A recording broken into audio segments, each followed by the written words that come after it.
you're studying for an AP exam, you need to learn very, very quickly. There are 3 best ways to do flashcards.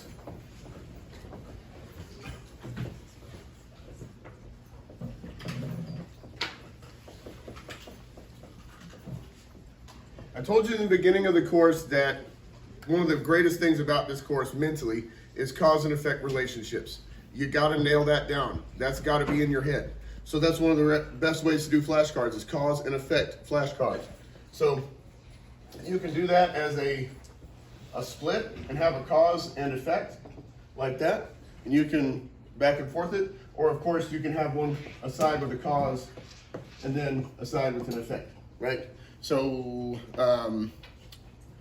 clay runoff, what would be an effect? If I have clay runoff, soil runoff into a river, that's my cause. What would be the effect? Higher turbidity. Yeah, that's what you're gonna say. Yeah, turbidity, and turbidity, and you can also do that.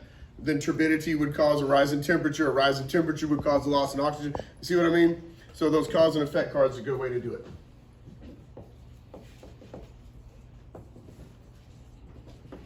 Cause and effect cards.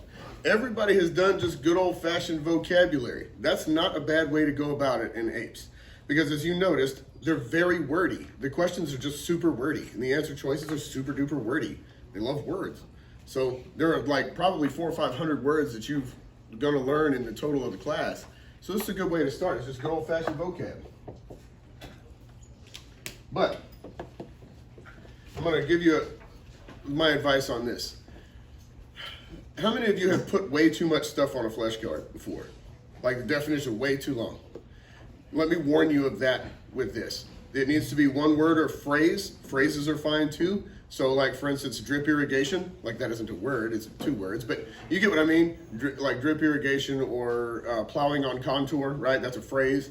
But your definitions need to be very summarized, very short. Otherwise, you're never gonna use the card. You know, if you actually want this to be a working tool, it has to be simple. So you've got word or phrase.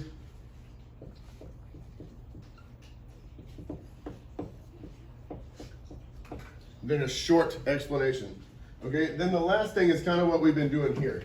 Once you know about the College Board's agenda, you can look for the vibe of the question, where the question is pointing you, right? So like for instance, if there's a negative frame, then there's gonna be 3 positive answer choices and 1 negative one. It has to fit the frame, right? And then you're checking to see if it's a true statement. If it fits the frame, it's a true statement, that's your answer. That's the fast way to start answering questions, is to learn what they're looking for, right?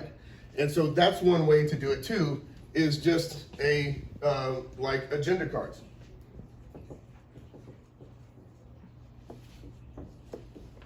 So, like you're gonna have good or bad, right? Or something like that. Clear cutting on one side, what's gonna be on the other? If clear cutting's on one side of the card, what's on the other? All the bad things. It's bad, right? That's a negative frame and it's gonna cause erosion, and there's a few things they're gonna harp on, right? If it says like aquaculture, you know what I mean? It's gonna say waste, parasites, or diseases. You know what I mean? It's gonna be bad, and that's what they're looking for. Feel me? So you got an agenda card. You've got a word or phrase.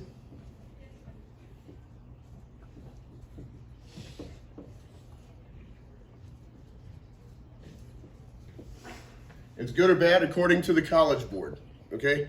So like for instance, you know, if it was my test, clear cutting would be good and to say all the good things I can do with clear cutting as a biologist. According to College Board, it's gonna say clear cutting bad, right? And it's gonna say uneven age management or selection harvest good, like that, right? Because remember, we're looking for the College Board's agenda. Looking for the College Board's agenda. So you got good or bad, write a couple of notes of what they're looking for. Matter of fact, I should put that on there.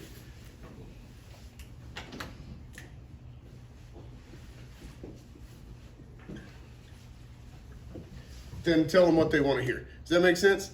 This is probably the fastest way to nail FRQs. If you're going to use flashcards to train for FRQs, then seeing a word or phrase and knowing what they want to hear is a very good way to do it. Does that make sense to everybody? Any questions on the 3 best ways to study? Dope, let's make some flashcards. Thanks.